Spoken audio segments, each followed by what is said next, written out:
ГСП онлайн. Городские новости сейчас.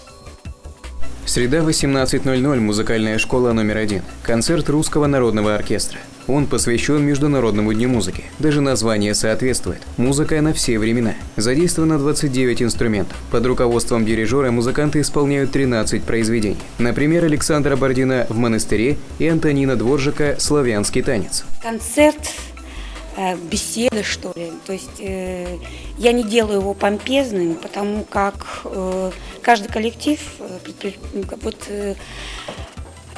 претерпевает такие кризисные моменты. И, может быть, вот этот концерт сегодняшний в большей степени нужен для меня лично. Современные произведения – это 3 премьеры композитора 21 века Натальи Хонда. Ее цикл произведений «Музыка дождя» народным оркестром исполняется впервые. По мнению дирижера, сегодняшнюю публику трудно удивить инструментальными произведениями. Тем не менее, горожане не подвели. Концертный зал был полон зрителей.